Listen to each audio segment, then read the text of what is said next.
In the annals of warfare, victory is often attributed to superior numbers, devastating firepower, or audacious tactical genius.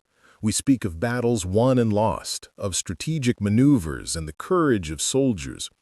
But what if the true measure of dominance, the most profoundly disorienting force in a conflict, wasn't found in the thunder of artillery or the roar of fighter planes, but in something far more fundamental? What if the very infrastructure of one side, its mundane logistical backbone, was so utterly alien to the other that it broke the enemy's spirit not through violence, but through a bewildering display of effortless competence? This is not a story of a pivotal battle, nor a grand strategic turning point. It is a story of barbers, tailors, and laundries. It is the story of Japanese prisoners of war, captured in the desperate, brutal island campaigns of the Pacific, who found themselves thrust into an American captivity so utterly different from their own lived experience that it was, for many, an existential shock. The conventional explanations for Allied victory often miss this crucial, deeply psychological dimension. The difference wasn't merely in weaponry, it was in the very philosophy of existence, the value placed on the individual, and the unseen, intricate machinery that sustained it. To truly understand this profound culture shock, we must first establish the core narrative frame. This is a story of the system versus the spirit. On one side, the Allied, and particularly the American approach to warfare was a manifestation of an industrial-age system, methodical, resource-rich, and driven by an almost obsessive pursuit of logistical efficiency and individual welfare. On the other, the Imperial Japanese military doctrine was rooted in an ethos of spiritual strength, individual sacrifice, and an almost ascetic disdain for material comfort, often to the point of self-destruction. This wasn't merely a clash of armies, it was a collision of entirely divergent philosophies of human value and the very purpose of military organization. Consider the psychological landscape from which these Japanese soldiers emerged. For years, they had been fighting a war of attrition across unforgiving Pacific islands. Supply lines were tenuous, often non-existent. Equipment was scavenged, repaired, or simply foregone. Hygiene was a forgotten luxury, illness a constant companion. The individual soldier was expected to endure, to make do, to sacrifice their personal comfort and even their lives for the emperor and the nation. The concept of personal welfare, of a robust support system designed to maintain the soldiers' physical and psychological well-being, was fundamentally alien to their military doctrine. Diaries and post-war accounts from Japanese soldiers frequently recount stories of unimaginable hardship, a persistent stench of unwashed bodies, uniforms rotting off their backs, constant battle with jungle rot, lice, and dysentery. Food was scarce, often moldy. Medical care was rudimentary at best. This wasn't an unfortunate side effect of war. It was, in many ways, an expected condition, a test of spirit. Cleanliness was a distant memory, a concept divorced from the brutal reality of their existence. Then came capture. For many, this itself was a profound violation of their code, a deeply ingrained cultural injunction against surrender. Yet for those who survived the initial shock of becoming a prisoner, a different kind of shock awaited them. They expected brutality, starvation, further degradation. What they found, particularly in the later stages of the war and in larger American-run camps, defied their every expectation. Let us delve into the mechanics of this psychological assault by examining the seemingly mundane. The barber, a seemingly innocuous detail yet profoundly symbolic. For a Japanese soldier accustomed to weeks or months without proper hygiene, a clean shave and a trimmed haircut were not just about appearance, they were about a restoration of human dignity, a reclaiming of self that had been systematically stripped away by the harsh realities of combat. Accounts from POWs speak of the sheer bewilderment. Why would the enemy expend resources on such trivialities? Why would they care if a captured enemy soldier was neatly shorn?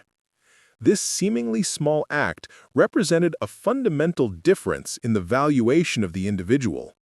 In the American system, the soldier, even a prisoner, was still a human being deserving of a basic level of care, a cog in a larger logistical machine that sought to maintain order and control even over its captives.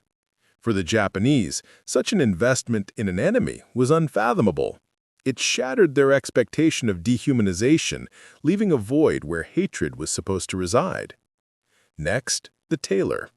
Many Japanese soldiers were captured in uniforms that were little more than rags, tattered from jungle fighting, stained with sweat, blood, and grime.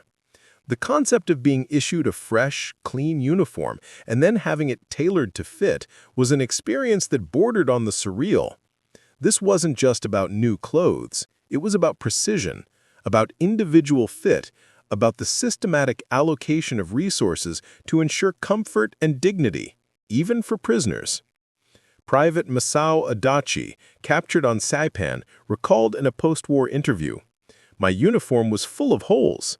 I expected to freeze or wear the same rags until they fell apart. Instead, they brought new fabric, measured me. It was like a dream, or perhaps a trick. I could not comprehend such generosity for an enemy." This bespoke approach, this attention to individual detail, stood in contrast to the Japanese military's culture of austerity and collective suffering. Soldiers often made do with ill-fitting uniforms or simply wore whatever they could salvage. The American system, by contrast, reflected an industrial capacity and a logistical philosophy that prioritized standardization and individual accommodation, a duality that was alien to their captives. And finally, the laundry. This was perhaps the most profound revelation for many. Imagine years without the simple luxury of clean clothes.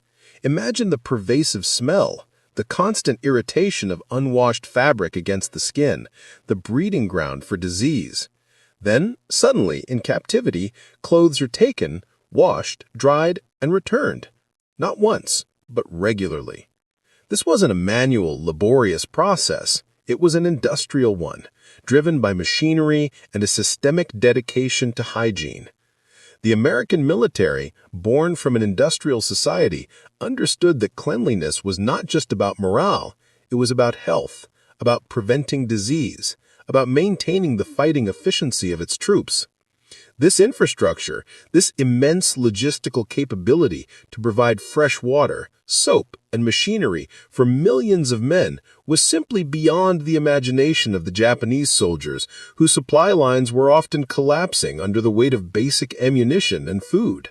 This regular provision of clean clothing wasn't just a comfort, it was a stark, undeniable demonstration of a completely different level of organization, resource allocation, and, crucially, a different approach to the value of human life. It spoke of a system so robust, so abundant, that it could afford to extend such luxuries even to its enemies. To truly grasp the magnitude of this contrast, we must briefly look at the how, the logistical engine behind the American phenomenon. The United States entered World War II as an industrial giant. Its factories, its infrastructure, its entire economic philosophy was geared towards mass production and systematic efficiency.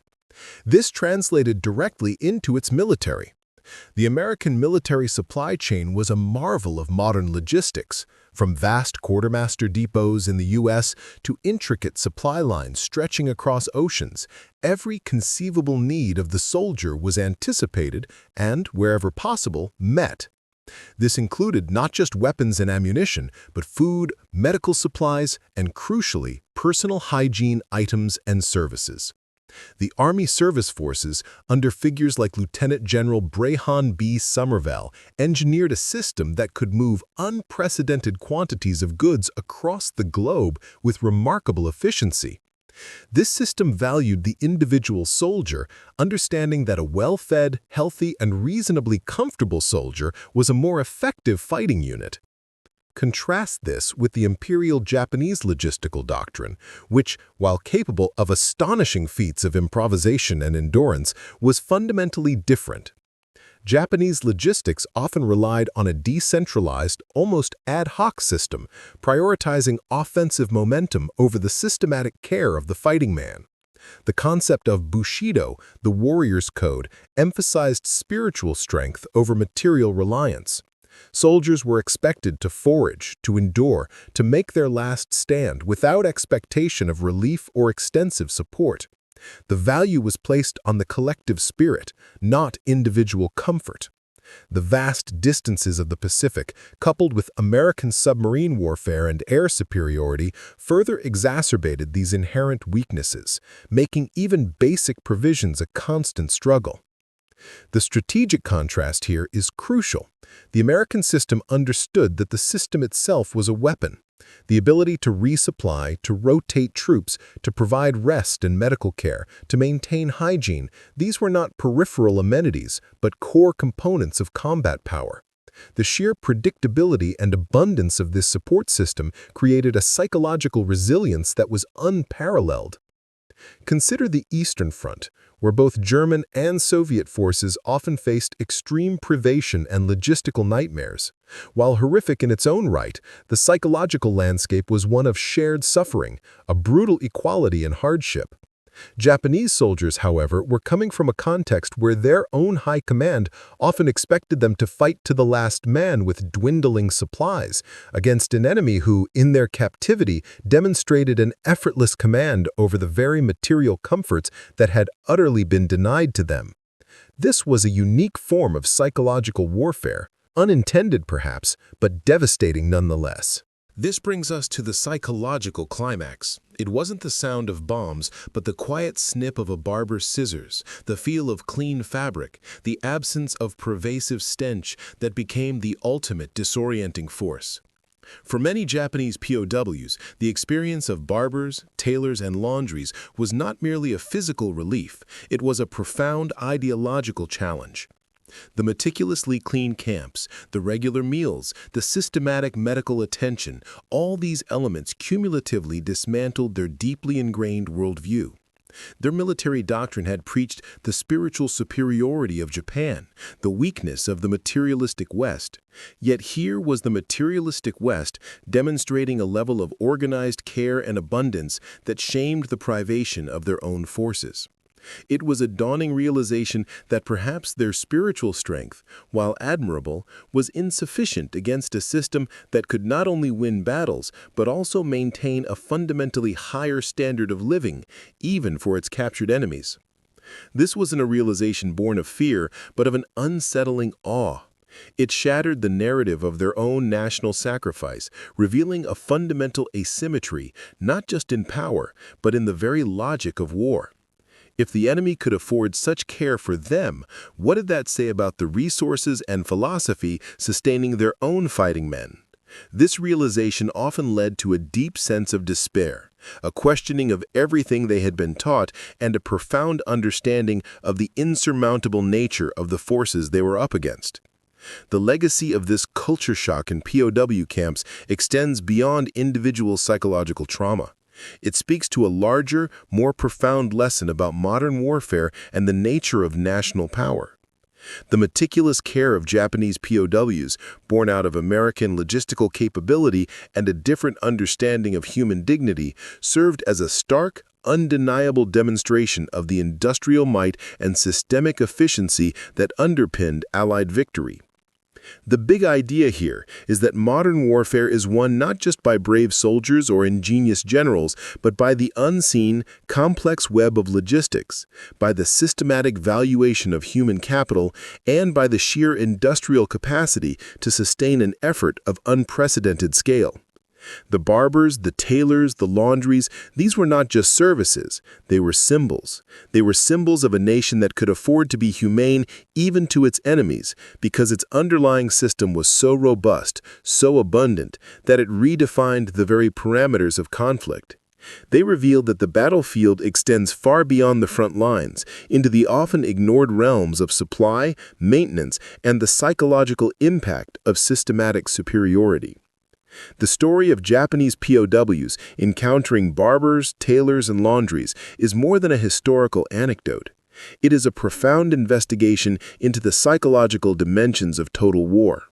It forces us to look beyond the visible clash of arms and acknowledge the silent, systematic forces that shape destiny. It reminds us that victory is often forged not just in valor, but in the mundane, the methodical, and the astonishingly comprehensive system that underpin the will to fight and the capacity to endure.